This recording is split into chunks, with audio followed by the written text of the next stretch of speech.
Hey everyone, welcome back. So let's go ahead with the rest of the validations. In this lecture, we will try to verify if product is added or not. And second thing is like product added message, we will verify once we click on add to cart. And then we will also see the count is increased by one or not, right? So we will match the count that we have on the top over here. Like once we add products to the cart, we see the count coming over here, right?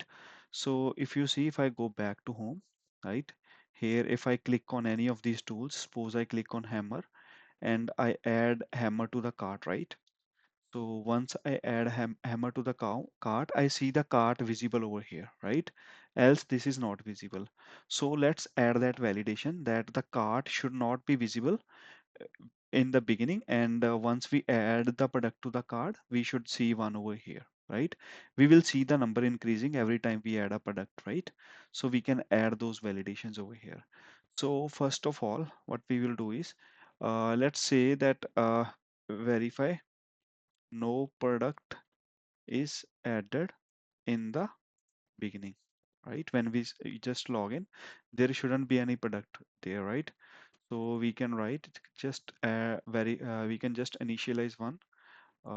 Let's say let uh, cart count, right? Or product count, right? Is equals to page dot locator. I'm just initializing it for now. No action I am going to perform. So if we see this this one, and here for the count we have this label cart count ID, right? So let's use this one, and we see the text attached to it is one. So let me write hash ID, right? And in the beginning, this one will not be visible, right?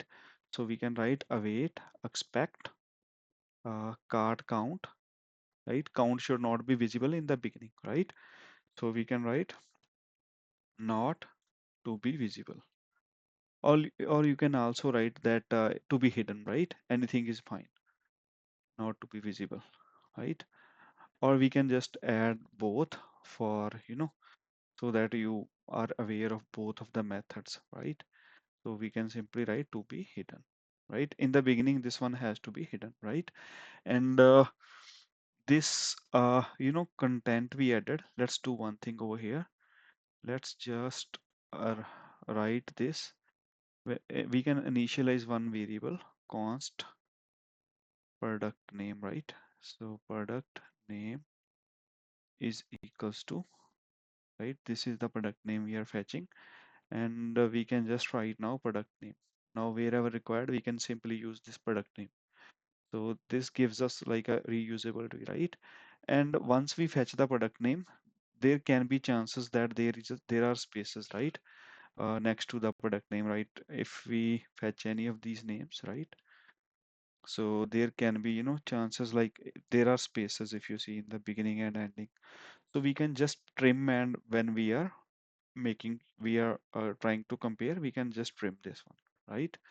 So we fetch the text content and we trim and we compare, right? Let's do that thing. And one more thing is like, uh, let's verify, like verify verify product message when product gets added. So every time, right, we add the product, we see one alert message over here. Let me show you. So if I select slip joints, right, this one, and I click on add to cart, right? So you will see this message coming over here. This is an alert, right? But as soon as I try to fetch it, the role is alert. Okay, I think this should be sufficient. So product added to shopping cart, we just need to verify this message over there, right? So we can do one thing. So we can just say role is equals to alert, right? So let me store first of all constant uh, product alert message, right? Alert message. I am storing it because when we delete the product, that time also we get this alert message, right? So we can just store it and reuse this one. So we can write role Okay, attribute equals to value. We will use this one, and inside we can use single quotes. As outside we have double quotes, so we can't use same quotes, right? So that is part of JavaScript, and so either we can use single quotes outside and double quotes inside. So it's up to us, right?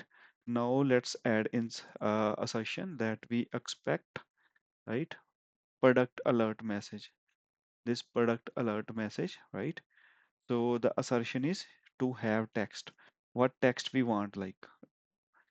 So if you see product added to shopping cart is the message over here, right? See, it goes away, right? So every time I add product, so if you see over here, once I click on this one, it goes away. So immediately I can grab this, or I can just use a debugger in the console. So this one I can add simply over here, right? And then we can verify the, like, every time I add the product, the count gets increased by one, right? So we can also add that assertion over here. So in the beginning, right, when we start the program, the count is 0. So we can just write product count is equals to 0, right, in the beginning. So when we add the product, it should increase by 1, right, every time we click on add to cart. So first of all, first thing is we need to make sure, wait, uh, that the count, that this should be visible, right? Let it go. This one should be visible, right? This cart quantity, right? So let me initialize one cart quantity variable, right? And then we will make sure that this one is visible now. I think we already have cart count on the top. If you see, we initialize this one, right? So now earlier it was not visible, but now it should be visible, right? Once we click on add to cart, this one should be visible. So we expect cart count, right, to be visible, to be visible. So if you see in the beginning, if I remove all the products from here, right, this should not be available, so that you can understand. Okay, then I again delete it. You see cart count, that is gone, right? We also added a validation here, right, that it should be hidden or not visible. But once we add the product, right, here we added the product, so it should be visible. And for the first time, right, the count should be, we can verify the count, right, it should be 0. So cart count, right, so it should have text, to have text, right? So one more thing that we need to keep in mind is, like, for the first time when I'm adding it, right? Suppose every time I add it, add to cart, right? Once the product gets added, let me inspect this one. The value that we fetch from here is string, right? It is 1. So this will come as a string, this cart quantity. So what I can do is, uh, in order to verify this, right, I can just add a string. So I can convert my count to string, right? So this one also will be increased by 1, right? So I am using ++1 because it will, this will be 1, right? And this one should also be 1. So they both should be matching. And I am converting this one to string because the value I am fetching from here, this is also string. Either what I can do is I can convert this to int, and this one also I can, this one is already int, or I can just fetch this one to be string, and I can, uh, I can let it be as it is, right? So I think this one should work now. So let me write that command, npx playwright test, save it and run it. Let's see how it goes.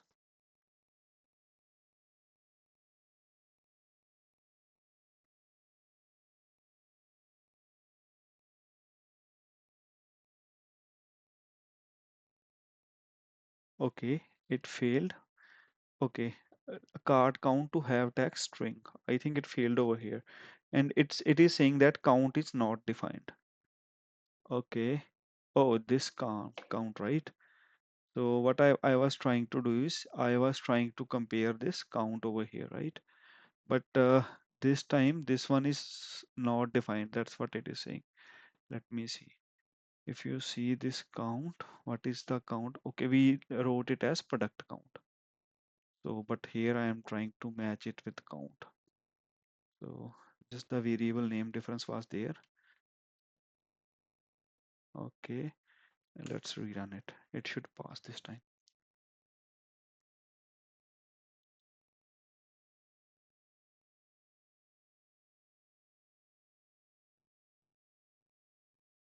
Yeah, it passed. So what we did is, first of all, we made sure that for the first time, the card should be empty. So it will not be visible, right? Or you can, yeah, that validation. And second thing is we just added the product name and we clicked on that product. Once we click, the product gets added, right? So we are making sure that the message comes every time we add the product, right? So this message should be available. Once we try to click over here, right, add to cart, we are just verifying that alert message that is coming over here. We verified the alert message and then we even verified the count, that every time we add the product, the count gets increased by one, right? So I think these are all the three main validations. And in the next lecture, let's try to add one more product and then we will delete the product. And when we delete the product, there will be message again on over here, right? So we will verify this message as well. And once we add the product, we will continue with the next payment process, billing and payment. Yeah. Thank you for now.